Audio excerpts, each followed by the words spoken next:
Andhra Pradesh liquor scam సంబంధించి కీలక పరిణామం చోటు చేసుకుంది. ఆంధ్రప్రదేశ్ మాజీ ఉప ముఖ్యమంత్రి అదేవిధంగా మాజీ ఎక్సైజ్ శాఖ మంత్రి అయినటువంటి డిప్యూటీ సీఎం నారాయణ స్వామిని నిన్నటి రోజున సిట్ అధికారులు దాదాపు 7 గంటల పాటు విచారించడం జరిగింది. మరో పక్క చూసుకుంటే లిక్కర్ కేసులో A1గా ఉన్నటువంటి రాజ్ కసిరెడ్డికి సంబంధించినటువంటి దాదాపుగా 13 కోట్ల రూపాయల ఆస్తులకు సంబంధించి సీజ్ చేయడానికి సిట్ రంగం సిద్ధం చేసుకున్నట్టు తెలుస్తుంది.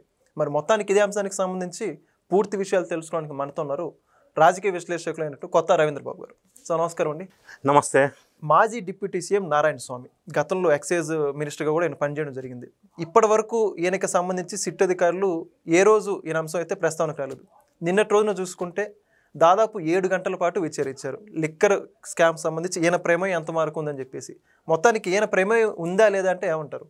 ప్రమేయం ఉందా లేదా అన్న question doesn't arise. First of all ఆ సంబంధిత శాఖ మంత్రి నైతిక బాధ్యత వహించవలసిందే, నో డౌట్ ఇన్ ఇట్. ఎవరు దాన్ని ఫైనల్ చేయాలా, ఎవరు అప్రూవల్ చేయాలా, ఎవరు సైన్ చేయాలా?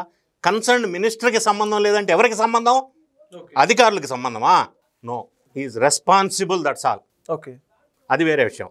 సో లిక్కర్ స్కామ్ విషయంలో మనం చాలా సందర్భాల్లో ఎప్పటికప్పుడు అప్డేట్స్ చాలా వీడియోస్ చేసాం. ఎప్పటికప్పుడు అప్డేట్స్ తెలియజేసే ప్రయత్నం చేసాం నిష్పక్షపాతంగా. ఇప్పుడు ఆంధ్రప్రదేశ్ లిక్కర్ స్కాము భారతదేశంలోనే పెద్ద స్కామ్ కాబట్టి దీనికి అప్డేట్స్ ఎప్పటికప్పుడు అన్ని ఛానల్స్ వాళ్ళు తెలియజేసే ప్రయత్నం చేస్తున్నారు. ఇప్పుడు సిట్ వాళ్ళు రోజుకొక మలుపు తిరుగుతూ ఉంది దర్యాప్తు. రోజుకొక కొత్త కోణం వెలుగులోకి వస్తూ ఉంది. రోజుకొక కొత్త వ్యక్తులు తెర మీదకి వస్తూ ఉన్నారు. రోజుకొక కొత్త సంఘటన వెలుగులోకి వస్తూ ఉంది.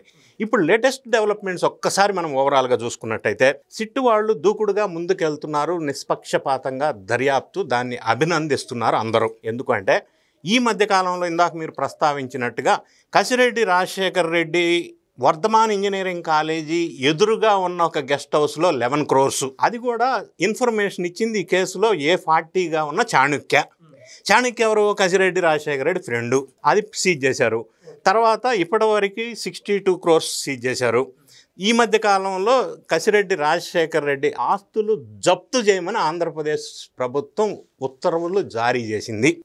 హోం మంత్రిత్వ శాఖ నుంచి కమిషనర్ విశ్వజిత్ అనే అతను ఒక ఆర్డర్ రిలీజ్ చేశారు. ఈయనకు సంబంధించిన ఆస్తులు ఫస్ట్ ఎన్ని ఉన్నాయని చెప్పి రిజిస్ట్రేషన్ శాఖలో దర్యాప్తు చేసి ఈయన పేరుతోటి కుటుంబ సభ్యుల పేరుతోటి ఉన్న ఆస్తుల్ని ఐడెంటిఫై చేసి, అంటే రంగారెడ్డి జిల్లా అవుట్స్కట్స్లో ఉన్న అగ్రికల్చర్ ల్యాండ్, గచ్చిబౌలిలో రెసిడెన్షియల్ ఓపెన్ ప్లాట్స్, ఇట్లా రకరకాలు భార్య పేరుతోటి కూతురు పేరుతోటి ఒక ఇన్ఫ్రా కంపెనీ, ఇదంతా అఫీషియల్ రికార్డు ప్రకారంగా 13.29 crores. ఓకే, అంటే పేపర్ వాల్యూ, పేపర్ మీద రికార్డ్ అయిన వాల్యూ. మార్కెట్ వాల్యూ 100 కోట్లు 200 కోట్లు అది వేరే విషయం. గవర్నమెంట్ కన్సిడర్ చేసేది ఓన్లీ పేపర్ వాల్యూ కాబట్టి. సో ప్రభుత్వం వారు ఆస్తులు సీజ్ చేయటం అనేది ఒక కొత్త డెసిషన్, డేరింగ్ డెసిషన్. నేనేమంటానంటే, లేదా ప్రజలు ఏం ఆశిస్తున్నారంటే, ఈయనకు సంబంధించిన ఆస్తులు ఐడెంటిఫై చేసి సీజ్ చేశారు కదా. ఈ కేసులో ఇప్పటివరకు 12 మందిని జైల్లో ఉన్నారు. 40 మంది ఆల్రెడీ అక్యూజ్డ్ ఉన్నారు. ఇంకా పెద్దవాళ్ళు రోజుకొకరు వెలుగులోకి వస్తూ ఉన్నారు. వీళ్ళందరి ఆస్తులు కూడా సీజ్ చేసి గవర్నమెంట్కి రావాలా, పబ్లిక్కి చెందాలి. అది ఎందుకంటున్నానంటే 1,32,467 మంది రోగగ్రస్తులయ్యారు పిచ్చి మందాగి. మరి వాళ్ళ కుటుంబాలకి ఎవరు రెస్పాన్సిబుల్? 32,000 మంది చనిపోయారు పిచ్చి మందాగి. దానికి ఎవరు రెస్పాన్సిబుల్? దాన్ని పైసలతో కొలవలేంగా. సో అన్నిటికీ బిగ్ బాస్ వైపు వేర్లు చూపిస్తూ ఉన్నాయి. ఇప్పుడు నిన్న మీరు ప్రస్తావించినట్టుగా ఆ సంబంధిత శాఖ మంత్రి చెప్పింది ఏంటంటే, వైఎస్ఆర్ కాంగ్రెస్ పార్టీ వాళ్ళు ట్రైనింగ్ ఫార్ములా ఒకటి ఉంది, తెలీదు, గుర్తులేదు, మర్చిపోయా. ఓకే, అయినప్పటికీ దర్యాప్తు సంస్థల వాళ్ళు ఈయన సైన్ చేసిన document approval, note for approval ఉంటుంది, అది చూపించారు. దాని మీద సైన్ చేశాడు. మరి సైన్ చేసావుగా తెలియదు అంటే ఎట్లా? అంతే కదా. సో అంటే ఈయన ఏమంటున్నాడు ఫైనల్గా కంక్లూజను, అంతా పెద్దవాళ్లే చూసుకున్నారు.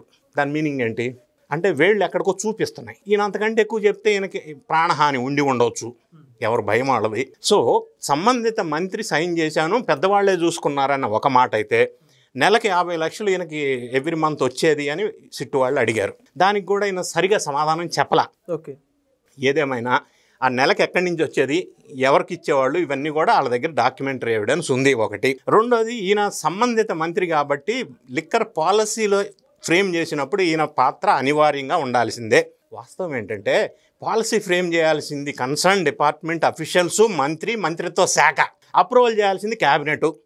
ఇది ప్రాసెస్. దీనికి విరుద్ధంగా ఇది లిక్కర్ పాలసీ కాదు కదా, లిక్కర్ స్కామ్ కదా. ఫ్రేమ్ చేసింది ఎవడో సజ్జల శ్రీధర్ రెడ్డి, ఆ డిస్టిలరీస్ యజమాని, మిథున్ రెడ్డి ఎంపీ, విజయసాయి రెడ్డి. అరే ఎవడెవడు ఫ్రేమ్ చేశారు హైదరాబాద్లో ఇంట్లో కూర్చొని, అదే ఆ పాలసీ ఫ్రేమ్ చేశారు, అది స్కామ్ ఫ్రేమ్ చేశారు. సో ఈయన అనుకోకుండా అందులో సైన్ చేయవలసి వచ్చింది. పెద్దవాళ్ళే అంటున్నాడు ప్రతిసారి, నిన్న ఎంక్వైరీలో బయటకు వచ్చిన అంశం అయితే అది. సో ఈయన తర్వాత నెక్స్ట్ ఇంకెవరెవరు ఇన్వాల్వ్ అయ్యారు, క్యాబినెట్ అప్రూవల్ ఉందా లేదా, అది నెక్స్ట్ స్టేజ్ ఆఫ్ ఇన్వెస్టిగేషను. ఆ తర్వాత మనం ఢిల్లీ లిక్కర్ స్కామ్ ఒకసారి పరిశీలిద్దాం.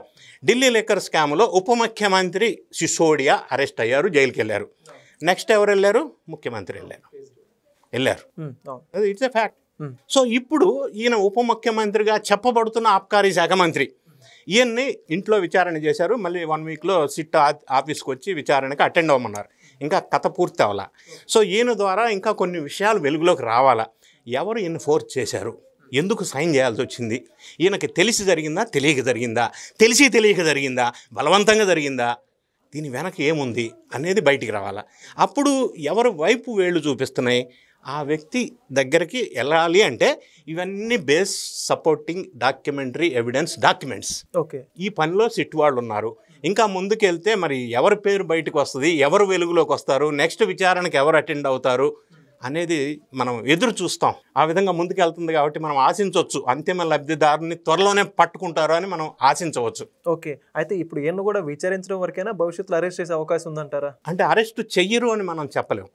ఈయనకి సంబంధించి అదుపులోకి తీసుకొని విచారణ చెయ్యాలి అని సిట్టు భావిస్తే ఓకే అప్పుడు నోటీస్ ఇచ్చి అదుపులోకి తీసుకుంటారు. మిథున్ రెడ్డిని తీసుకున్నారు కదా, సో అదుపులోకి తీసుకోవడానికి ముందు విచారణ చెయ్యాల.